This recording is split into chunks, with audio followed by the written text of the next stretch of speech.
So this is my 2010 XR5 Turbo. For the past 8 years I've owned an XR5. Before this I had a 2006 Moondust Silver, which when I bought was completely stock, and then I did all the usual mods that people do to these cars. About 3 years ago a good mate of mine was selling his car, which is the one you see today. It had basically all the same mods that my old one did, with one crucial difference, which was the addition of an LSD, which just completely transforms these cars. So the mod list, it has a high-tech exhaust, Dream Science intercooler, has a 2XS intake, and a bunch of other stuff, a custom tune by the guys down at CMS Motorsport. If you're not familiar with what an XR5 Turbo is, let me give you a quick rundown. So it starts life as a Ford Focus. It then gets a 2.5 litre 5-cylinder turbocharged motor from Volvo, which is mated to a 6-speed manual gearbox, also from Volvo.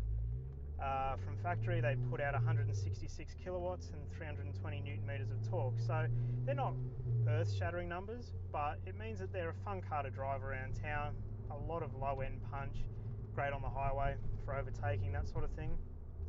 It's also an extremely practical car, so you can fit a lot of stuff in the back of these, being a hatchback. But the real party piece is the noise. It's an extremely unique motor. Just like the Subarus have their unique boxer sound, you know when a 5's coming.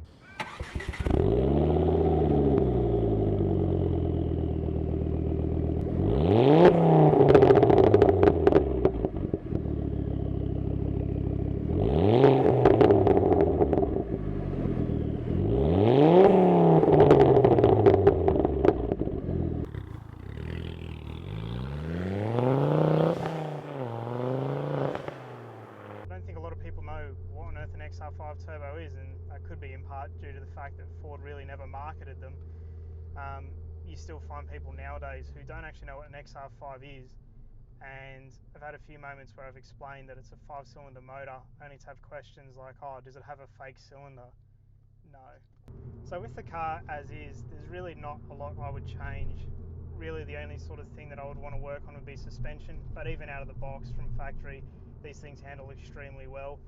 Before the XR5 I had a XR8, which is a V8 Falcon down here, weighs nearly 2 tonne.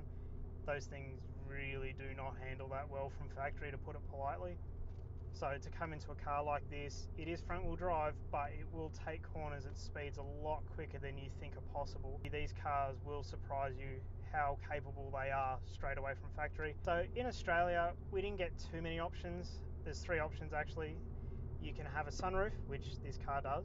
You can have leather seats or cloth seats. Thankfully this came with the leather seats, which is fantastic in winter for the bum warmers, and also the EO paint, electric orange paint.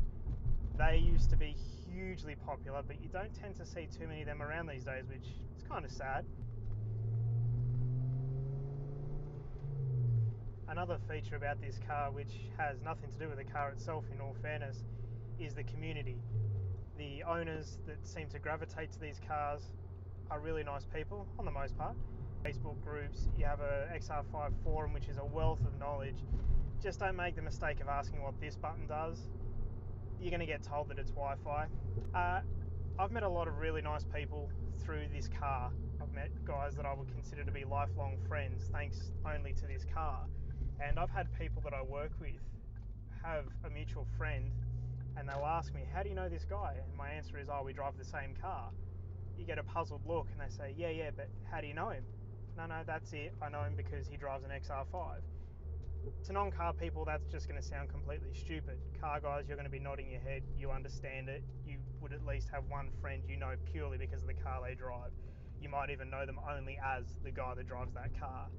The way the XR5 drives around town, it's quite smooth. To give you an example, compared to a Golf R, it's a lot smoother. So you get that performance side when you want to push it, but it's not unlivable. It's quite comfortable around town as I smack it over a bridge to make me look like a liar. These cars are getting to an age now where replacing a clutch is probably something that's on your list if you're buying a car second hand, or maybe you've had it since new and your clutch is starting to go. My recommendation while you're doing that, get an LSD. Don't even think about it, just do it. These cars, whilst they don't make insane amounts of power, they make enough that when you want to punch out of a corner, out of a roundabout, something like that, responsibly, you're going to light the tyres. It's just going to happen. Whereas with an LSD, all that power gets sent to the ground and away you go. It really does transform these cars. Granted, it would have made it more expensive out of the factory, so I understand why Ford didn't do it, but there's no excuse for you not to do it.